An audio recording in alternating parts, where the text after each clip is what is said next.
Hello दोस्तों, कैसे हैं आप लोग। आज हम एक ऐसे मर्डर मिस्ट्री के बारे में जानने जा रहे हैं जिसको देखकर आपके होश ही उड़ जाएंगे। तो कहानी के अंत तक जरूर बने रहें। तो कहानी की शुरुआत में हम देखते हैं एक लड़की को जो किसी से बचकर भाग रही थी और कोई आदमी उसका पीछा कर रहा होता है और तभी वो आदमी उसको शूट कर देता है। तभी इस कहानी की मुख्य किरदार आईपीएस अर्चना को हम देखते हैं जो किसी से डरकर छुप रही थी।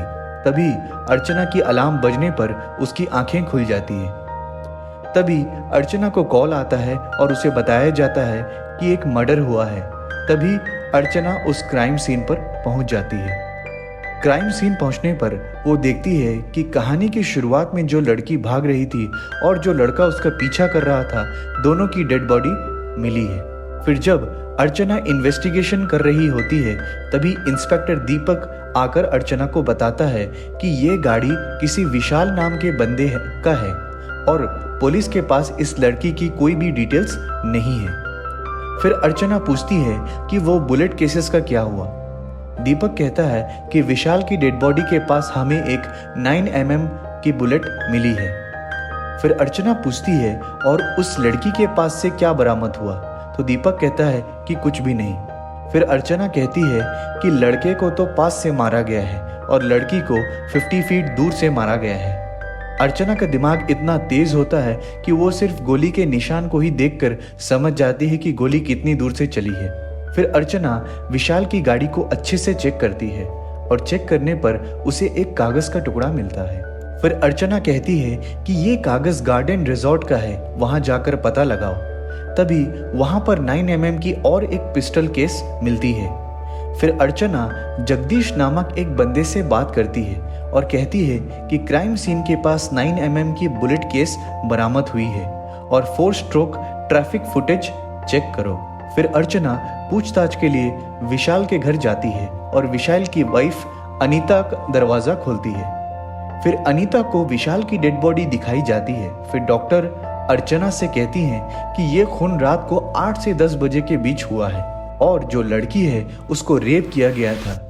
विशाल का लेफ्ट साइड का जबड़ा भी तोड़ा गया है। अर्चना पूछती है कि वो बुलेट्स का क्या हुआ। डॉक्टर कहती है कि बुलेट्स अभी भी बॉडी के अंदर हैं। फिर अर्चना अनीता से कहती है कि कुछ फॉर्मेलिटीज बाकी हैं और वो पूरे होने पर हम विशाल की बॉडी आपको दे देंगे।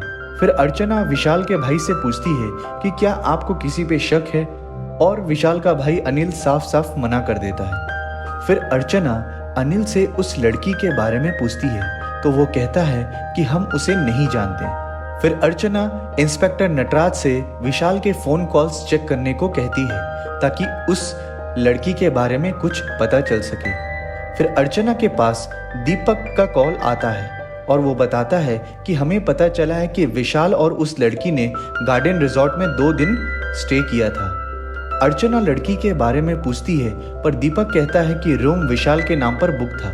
फिर दीपक अर्चना को रिजॉर्ट की सीसीटीवी फुटेज सेंड करता है जिसमें वो देखती है वो दोनों साथ में होटल में चेक इन कर रहे होते हैं। फिर अर्चना हेडक्वार्टर जाकर एसपी साहब को घटना की सारी डिटेल्स की जानकारी देती है और बोलती है कि वो लड़की की विशाल के साथ अफेयर्स थे।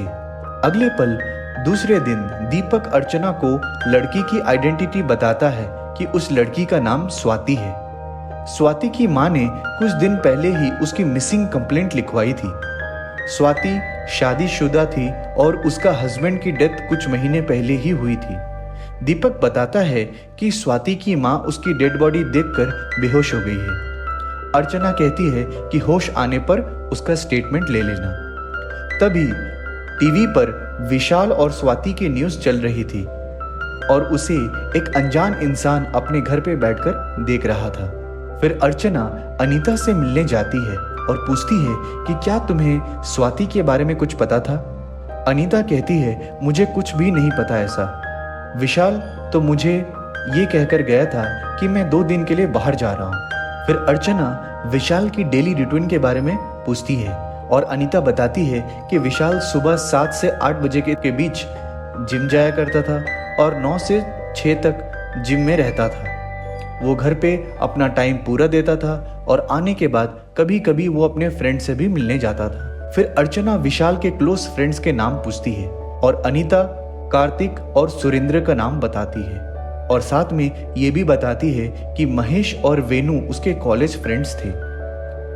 फिर जब अर्चना अनीता के घर से बाहर निकलती है तभी उसे दीपक का कॉल आता है और वो कहता है कि उसने स्वाति की माँ की स्टेटमेंट ले ली है और उसने बताया है कि स्वाति के ससुराल वाले यहीं पास में ही रहते हैं और मैं जा रहा हूँ उनका स्टेटमेंट लेने के लिए। अर्चना को दीपक से बात करते हुए अनीता खिड़की से देख रही थी और अर्चना दीपक से स्वाति के कैरेक्टर के बारे में पता लगाने को कहती है। जब अर्चना वापस जा रही होती है तो वही अनजान इंसान जो टीवी देख रहा होता है वो अर्चना का पीछा कर रहा होता है। फिर अर्चना डॉक्टर के पास जाती है और डॉक्टर बताती है कि हमें 2 और सैंपल्स मिले हैं, एक स्वाति के नाखूनों से और एक विशाल के कार की सीट बेल्ट से। डीएनए रिपोर्ट के हिसाब से ये दोनों की उम्र 25 से 35 साल तक है।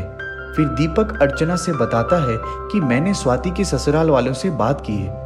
स्वाति का हस्बैंड एक शराबी था और उसकी इसी शराब की लत ने उनके रिश्ते को खराब कर दिया था और उसके एक्सीडेंट के बाद स्वाति हमसे अलग रहने लगी थी। फिर अर्चना दीपक से पूछती है कि विशाल और स्वाति के कॉल लॉग चेक करो। फिर दीपक बताता है कि मैंने चेक किया था पर कोई भी परेशानी वाली बात नहीं दिखी मुझे। फिर अर्चना इंस्पेक्टर नटराज से कहती है 25 से 30 साल के जितने भी बंदे हैं कल सुबह उन्हें चाय के लिए ऑफिस पे बुलाओ। फिर दीपक अर्चना को एक सीसीटीवी फुटेज दिखाता है और कहता है कि क्राइम के दिन सारे व्हीकल्स को चेक करने पर हमें पता चला कि एक टाटा एसी की नंबर प्लेट नकली थी और वो गाड़ी जाने टाइम तो गई थी पर वापस नहीं आई। फिर अर्चना दीपक और नटराज को लोकल पुलिस की हेल्प लेकर उस टाटा एसी गाड़ी को ढूंढने को कहती है और पहले ही दिन लोकल पुलिस का इंस्पेक्टर जिसका नाम कपिल होता है वो एक इन्वेस्टिगेशन करने के लिए एक घर में पहुंचता है और देखता है कि वहां एक डेड बॉडी पड़ी हुई है। उसी पल दीपक, नटराज और लोकल पुलिस उस टाटा एसी को ढूंढ रहे होते हैं। दीपक को पूछताछ के दौरान एक लीड भी मिल जाता है। दूसरी तरफ अर्चना सबको चाय पे चर्चा के दौरान सबको बुलाकर सबकी स्टेटमेंट रिकॉर्ड करती है। उनमें से एक बंदा बताता है कि स्वाति मेरे भाई की वाइफ थी और मेरे भाई की डेथ के बाद मैंने उसे कहीं नहीं देखा। फिर अनिल बताता है कि विशाल एक बहुत ही अच्छा आदमी था, पता नहीं किसी ने उसको क्यों मारा। आप कुछ भी हो जाए उसके खूनी को छोड़ना मत। फिर अर्चना उन सारे लोगों के फिंगर सैंपल्स लैब भेजती है चेक करने के लिए। फिर दीपक अर्चना को कॉल करता है और कहता है कि टाटा एसी गाड़ी मिल गई है। फिर अर्चना दीपक से कहती है कि किसी व्हीकल एक्सपर्ट को बुलाकर उसके मालिक का पता लगाओ। अर्चना को फिर लैब से कॉल आता है और उसे लैब आने को कहा जाता है। फिर जब अर्चना लैब जा रही होती है, रास्ते में वो देखती है कि फिर से वही गाड़ी और इंसान उसकी गाड़ी का पीछा कर रहा होता है जो उस दिन भी कर रहा था। फिर अर्चना इंस्पेक्टर नटराज को पीछा करने वाली कार का नंबर नोट करवाती है और उसकी डिटेल्स निकलवाने को कहती है। फिर अर्चना लैब पहुंचती है और लैब एक्सपर्ट कैलाश उसे बताता है कि मर्डर के लिए जो मर्डर वेपन यूज किया गया था वो एक स्पेशल वेपन है जो कि टर्की गन है और ये बात आपसे जुड़ी है, इसीलिए मैंने आपको यहाँ बुलाया है। कैलाश बताता है कि 6 महीने पहले एक ऑफिसर को मारने के लिए इसी गन का यूज किया गया था और वो ऑफिसर का नाम शिशेंद्र था जो कोई और नहीं अर्चना का मंगेतर था। तभी अर्चना को वही हादसा याद आने लगता है जिसको वो अक्सर अपने सपने में देखा करती थी। तभी हम कहानी में 6 महीने पहले चले जाते हैं जहां अर्चना को किसी केशव नाम के बंदे को ट्रेस करने का कॉल आता है। फिर अर्चना अपने सीनियर को कॉल करके उसके बारे में बताती है कि हमने केशव को ट्रेस कर लिया है। तो फिर अर्चना और अर्चना की टीम केशव के फैक्ट्री में अटैक करने का प्लान करते हैं। जब वो लोग फैक्ट्री में एंटर करते हैं तो केशव और उसका टीम अर्चना पे अटैक कर देता है, लेकिन केशव अर्चना को छोड़कर 3 जन पुलिस वाले घायल हो जाते हैं। उसमें से एक बंदा अर्चना का मंगेतर शिशेंद्र होता है जिसकी वहीं पे मौत हो जाती है गोली लगने की वजह से। शिशेंद्र की मौत का गिल्ट आज भी अर्चना को सता रहा होता है और वो खुद को उसके मौत की जिम्मेदार मानती है। कहानी फिर से प्रेजेंट पोजीशन में आती है। कमिश्नर साहब अर्चना को ऑफिस में बुलाते हैं, जहां पे पहले से ही एनआईए के 2 पुलिस ऑफिसर्स बैठे थे। फिर कमिश्नर अर्चना से केशव की फाइल मंगवाते हैं और कहते हैं कि ये दोनों सुधीर और विक्रांत हैं। फिर वो लोग अर्चना को एक फोटो दिखाकर कहते हैं कि क्या ये बंदा केशव है? तो अर्चना कहती है कि हाँ, यही बंदा केशव है। फिर अर्चना कहती है कि ठीक है, फिर हम लोग मिलके साथ में काम कर सकते हैं, पर एनआईए के ऑफिसर्स उसको ये करने से मना कर देते हैं। फिर कमिश्नर साहब अर्चना को बाहर जाकर वेट करने को कहते हैं। तभी एनआईए का ऑफिसर कमिश्नर से कहता है कि ये केशव कोई छोटा मोटा क्रिमिनल नहीं है, नेशनल क्रिमिनल है, इसको पुलिस नहीं पकड़ सकती, ये मैटर हमें हैंडल करने दीजिए।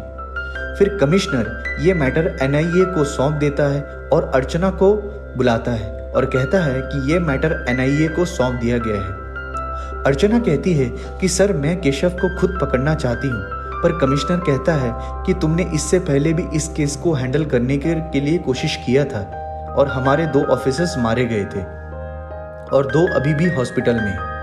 फिर अर्चना अपने सीनियर के पास जाती है और कहती है कि सर, मुझे ये केस चाहिए कैसे भी करके, और मैं ये केस सॉल्व कर सकती हूँ। फिर उसका सीनियर कहता है ठीक है, मैं कोशिश करता हूँ, पर तुम्हें कोई गारंटी नहीं दे सकता।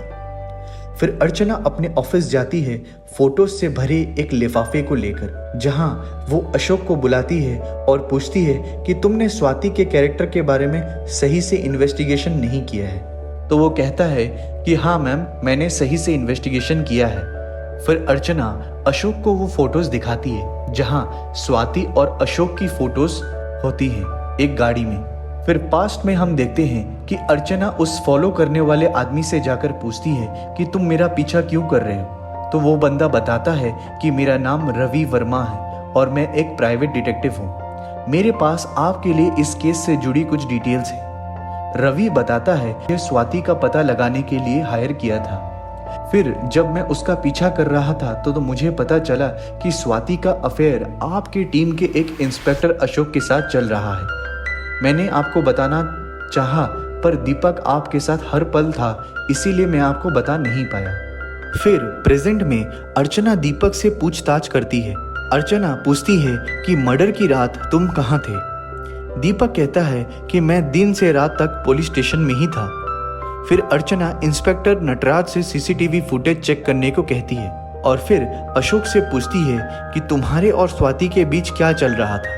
दीपक बताता है कि हम पहले एक डेटिंग ऐप में मिले और हमारी बहुत सारी बातें होने लगी, पर फिर अचानक से स्वाति ने मुझसे बात करना बंद कर दिया, फिर मैंने भी उसे छोड़ दिया। फिर अर्चना बोलती है कि ये सब पहले क्यों नहीं बोला। दीपक बोलता है कि उस दिन मैं स्वाति की डेड बॉडी को देखकर बहुत ही ज्यादा घबरा गया था। तभी इंस्पेक्टर नटराज आकर कहता है कि मैम, ये सच बोल रहा है, ये उस दिन पुलिस स्टेशन में ही था। फिर अर्चना अशोक से कहती है कि केस को मिसलीड करने की वजह से तुम्हें अरेस्ट किया जाता है। अगले दिन अर्चना नेशनल कॉलेज में स्वाति की फ्रेंड उषा से पूछताछ करने जाती है और उषा बताती है कि हम दोनों कॉलेज फ्रेंड्स थे और विशाल की मौत के बाद हम लोग कभी नहीं मिले। फिर अर्चना स्वाति की माँ से बात करती है, लेकिन स्वाति की माँ को दीपक के बारे में कुछ भी नहीं पता होता है। लेकिन स्वाति के ससुराल वाले स्वाति से बिल्कुल भी खुश नहीं थे। फिर तभी स्वाति की फ्रेंड बताती है कि स्वाति के पिता कर्ज में डूबे हुए थे, वो कॉलेज में किसी से भी बात नहीं किया करती थी। स्वाति बहुत ज़्यादा फाइनेंशियल प्रॉब्लम से गुजर रही थी। फिर उषा बताती है कि सडनली स्वाति नए नए लड़कों से मिलने लगी। फिर थोड़ी देर बाद डॉक्टर अर्चना को कॉल करके बताती है कि दीपक के साथ किसी का ब्लड सैंपल मैच नहीं हुआ। फिर अर्चना चोरी हुई टाटा एसी के पास पहुंचती है और उसके ओनर से भी मिलती है और वो कहता है कि मैम, मैंने 10 दिन पहले ही इसकी चोरी होने की कंप्लेंट की थी। फिर अर्चना उसे अपना कॉन्टैक्ट नंबर लिखवा कर जाने देती है। तभी अर्चना को उसके सीनियर का कॉल आता है और वो कहता है कि एनआईए ने केशव की फाइल देने से मना कर दिया है। तभी अर्चना को याद आता है कि शिशेंद्र के रहने के वक्त अर्चना ने एनआईए के लिए अप्लाई किया था, पर वो सिलेक्ट नहीं हो पाई। घर पहुंचकर अर्चना, विशाल और अनीता दोनों मर्डर केस पर फिर से रिसर्च करती है। तभी अर्चना को न्यूज़पेपर पर एक गन रॉबरी का न्यूज़ दिखता है। फिर अगले दिन अर्चना अनीता के भाई अनिल की कॉल रिकॉर्डिंग चेक करवाती है। फिर वो नटराज को कॉल करके कहती है कि अनिल के बैंक अकाउंट में दो फोन नंबर के ट्रांजैक्शंस हुए हैं, उनके डिटेल्स पता लगाओ। फिर इंस्पेक्टर कपिल अर्चना को बताता है कि पिछले 4 महीनों से लोगों को यही गन दिखाकर लूटा गया है और हाल ही में चोरी करते वक्त एक बूढ़े इंसान की जान भी ले ली गई है। अर्चना पूछती है कि ये चोर लोग कैसा गन यूज करते थे और क्या कोई उन चोरों को और उस गन को पहचान सकता है। फिर कपिल कहता है कि वो लोग अपने चेहरे को नकाब से ढक लिया करते थे। फिर अर्चना सीसीटीवी फुटेज देखने और विक्टिम से बात करने को कहती है। फिर थोड़ी देर बाद नटराज आकर अर्चना को बताता है कि हमें ये लीड मिली है। अर्चना पूछती है कि ये संतोष कौन है। फिर नटराज बताता है कि ये बंदे के नाम पे बहुत सारे क्रिमिनल रिकॉर्ड्स रजिस्टर्ड हैं और सबसे ज़रूरी बात ये है कि अनिल ने इसको 10 बार कॉल किया था। फिर नटराज बताता है कि मैडम हमने इसके बारे में इसीलिए नहीं पता चल पाया क्योंकि अनिल का ये फ़ोन नंबर उसकी मरी हुई माँ के घर पे रखा हुआ था। फिर अर्चना अनिल और संतोष को पुलिस स्टेशन लेकर आने को कहती है। दूसरी तरफ एनआईए का चीफ ऑफिसर विक्रांत से पूछता है कि तेलंगाना पुलिस को केशव की फाइल क्यों चाहिए। फिर विक्रांत बताता है कि अर्चना ऑफिसर शशाद्री की मंगेतर थी और केशव ने शशाद्री को मारा था। फिर विक्रांत अपने सीनियर से बताता है कि पिछले 2-3 सालों से अर्चना एनआईए ज्वाइन करने के लिए अप्लाई कर रही है, हमें उसे एक मौका जरूर देना चाहिए। फिर उसका सीनियर हाँ कह देता है। फिर विक्रांत अर्चना को कॉल करके कहता है कि तुम्हें केशव की फाइल चाहिए या केशव। फिर वो बताता है कि हमारे बॉस चाहते हैं कि तुम 3 दिन के अंदर एनआईए ज्वाइन कर लो। फिर अर्चना कहती है मैं इस केस को बीच में नहीं छोड़ सकती और तुम मुझे वो फाइल दे दो, मैं हैंडल कर लूंगी। पर विक्रांत उसका कॉल कट कर देता है। फिर अर्चना अनिल को बुलाकर कहती है कि तुम्हारी माँ का फ़ोन तुम अभी यूज़ कर रहे हो। वो कहती है तुमने अपने माँ के नंबर से 10 बार संतोष को कॉल किया था। और फिर अनिल कहता है कि वो मेरी गाड़ी रिपेयर करता है। फिर अर्चना उसे कहती है कि जो कुछ कहना है सब सच सच बता दो अगर तुम अपनी भलाई चाहते हो तो। फिर अनिल बताता है कि एक दिन मुझे पता चला कि विशाल और स्वाति का अफेयर चल रहा है और मैं तो बस अनीता के जानने से पहले उसको डराना चाहता था, इसीलिए मैंने संतोष के पास कॉल किया था, लेकिन मैंने उसे मरवाया नहीं। फिर अर्चना नटराज को देखती है जिसके सर पर पट्टी बंधी होती है और उसके पूछने पर नटराज बताता है कि जब हम संतोष को पकड़ने के लिए गए थे तो संतोष ने मेरे सर पर पाना फेंक कर मारा और वहां से भाग गया। फिर अंदर जाकर अर्चना कांस्टेबल को अनिल का स्टेटमेंट लेने को कहती है और अनिल को वार्निंग देती है कि तुम हमें बताए बिना शहर से कहीं नहीं जाओगे। फिर रात को अर्चना को फिर से उसी हादसे के बारे में ख्वाब आता है और वो चौंक कर उठ जाती है। फिर अगले दिन जिन जिन लोगों के घर पर चोरी हुई थी उनको गन की फोटो दिखाकर पूछताछ किया जाता है। फिर उन सब लोगों में से एक बंदा बताता है कि उनमें से एक बंदे के पास ये गन थी। फिर दूसरा बंदा बताता है कि उनमें से एक हमारी चित्तौर बोली बोल रहा था। फिर अर्चना के पास मियाँपुर पुलिस स्टेशन से कॉल आता है कि संतोष ने सरेंडर कर दिया है। फिर तभी हम देखते हैं कि टीवी पर संतोष की न्यूज़ देखकर लोग संतोष के पीछे उसको मारने के लिए भगा रहे हैं। फिर अर्चना को डॉक्टर को कॉल करके चोरी हुई जगह पे मिले हुए ब्लड सैंपल और मर्डर हुए जगह पे मिले हुए ब्लड सैंपल को मैच करने को कहती है। फिर संतोष को हैदराबाद पुलिस स्टेशन लाया जाता है। तभी इंस्पेक्टर कपिल उस गन की कॉपी देख रहा था। दूसरी तरफ लैब में वो ब्लड सैंपल मैच हो जाते हैं और ये बात डॉक्टर अर्चना को कॉल कर बताती है। फिर अर्चना संतोष के पास जाती है और फिर संतोष कहता है कि मैंने अनिल को नहीं मारा है। अर्चना कहती है कि वहां से भागे क्यों। फिर संतोष कहता है कि मैं चोरी की हुई गाड़ी की नंबर प्लेट बदल रहा था, इसीलिए मैंने सोचा कि पुलिस मुझे पकड़ने के लिए आई है तो मैं भागने लगा।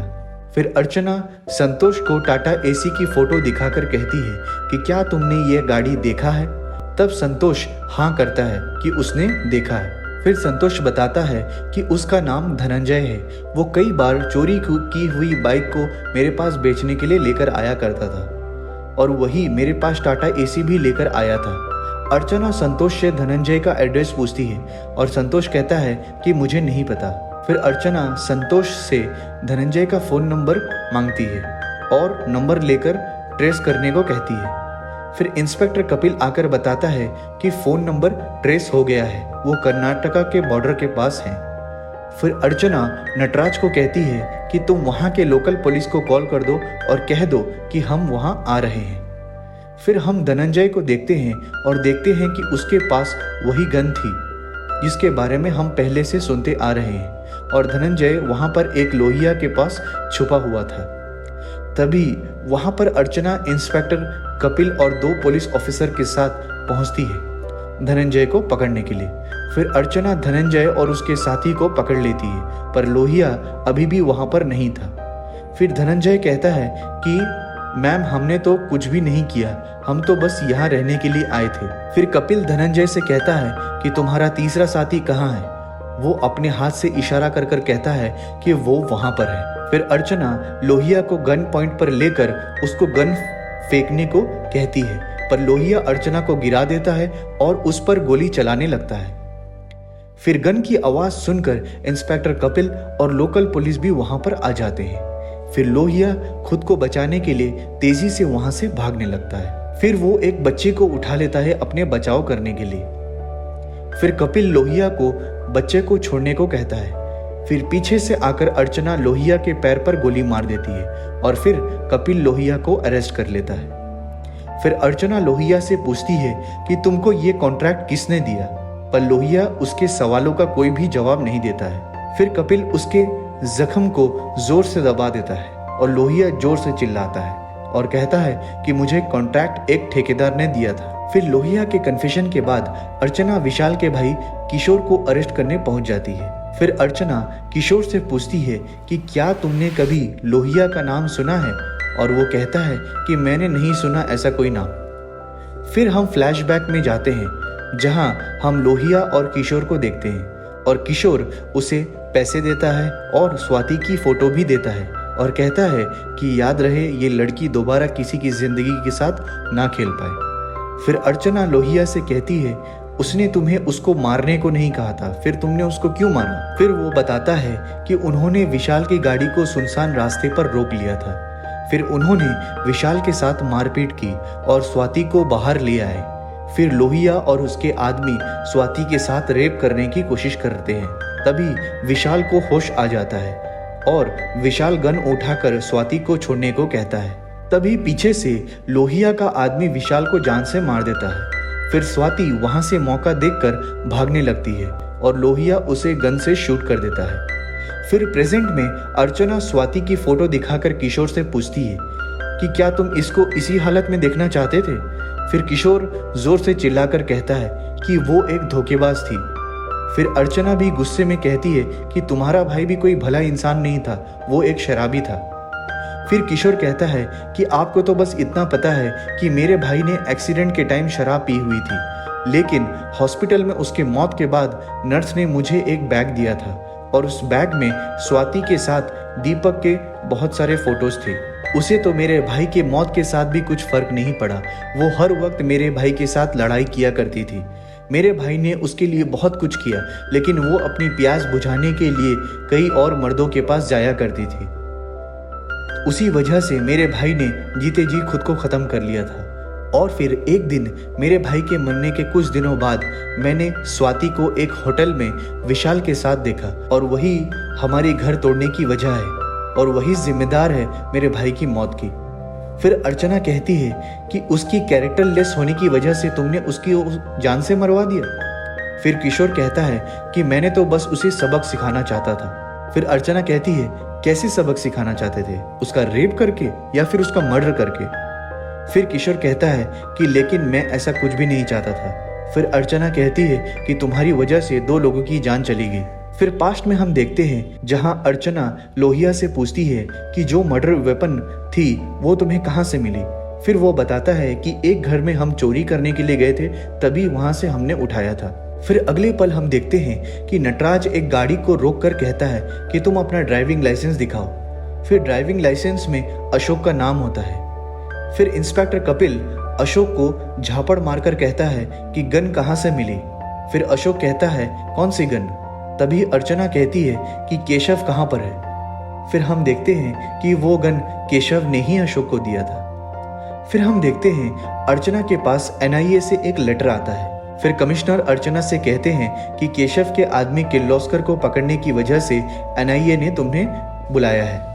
फिर NIA ऑफिसर विक्रांत अर्चना को कॉन्ग्रेचुलेट करते हैं और केशव की फाइल देते हैं। फिर हम 6 महीने पहले का सीन देखते हैं, जहां हम केशव को देखते हैं जिसने पहले ही CCTV में पुलिस को उसके गोदाम में एंटर करते हुए देख लिया था और केशव अपनी पूरी तैयारी के साथ वहां पर बैठा हुआ था। अर्चना, शेषाद्री और उसकी टीम केशव के गोदाम में एंटर करने के बाद केशव के बंदों को एक एक करके मारने लगते हैं, लेकिन तभी केशव अपनी स्नाइपर गन निकालता है और एक एक करके सबको छुपकर मारने लगता है।